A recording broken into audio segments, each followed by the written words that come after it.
વિદ્યાર્થી મિત્રો, આપણે આજના દાવાના હિસાબોમાં 2024 નો દાખલો અગાઉ જોયો. જો મિત્રો તમે ના જોયો હોય તો અગાઉનો વિડીયો તમે જોઈ લેજો 2024 નો, કે જેમાં મેં ફોર્મેટ અહીંયા લખેલું છે, ફોર્મેટ પણ તમને સમજાવ્યું. હવે આ વિડીયો જે બનાવીએ છે 2023 એટલે 2023 માં પૂછાયેલો દાખલો જોઈએ છે, એટલે ફોર્મેટ ફરી નહીં સમજાવો, આગળ 2024 નું જોઈ લેજો તો તમને આવડી જશે.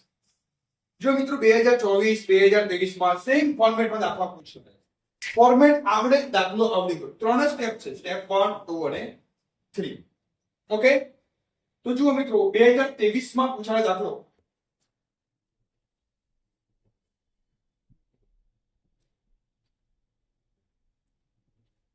ચલો 2024 માં પૂછાયેલો ક્વેશ્ચન નંબર 4.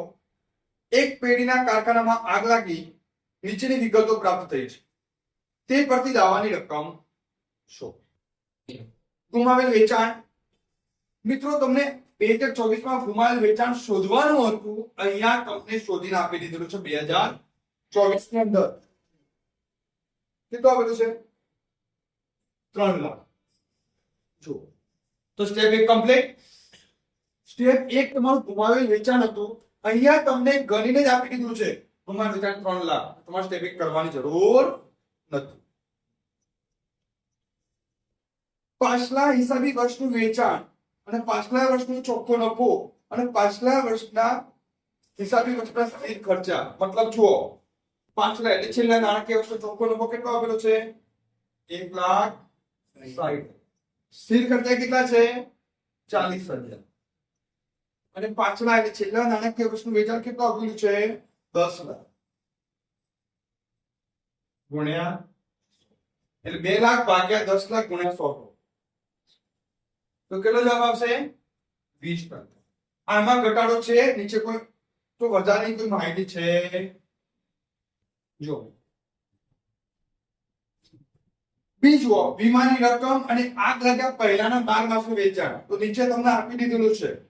પાંચમો અને છઠ્ઠો મુદ્દો, વીમાની રકમ 3,60,000, આગ લાગ્યા પહેલાના 12 માસનું વેચાણ 20 લાખ. અહીંયા કોઈ વધારો ઘટાડો નથી. તો કેટલા જવાબ આવશે? 18%.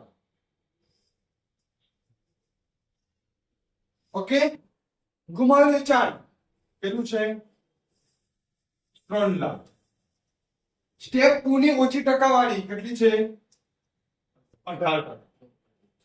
તો દાવાની રકમ 54,000 વત્તા આગ બુઝાવવાનો ખર્ચો નીચે કેટલો આપેલો છે? 6,000. કેટલા આપેલો? તો દાવાની રકમ 60,000. મિત્રો 2024 માં 23 માં આ દાખલો 14 માર્ક્સમાં પૂછાયેલો છે.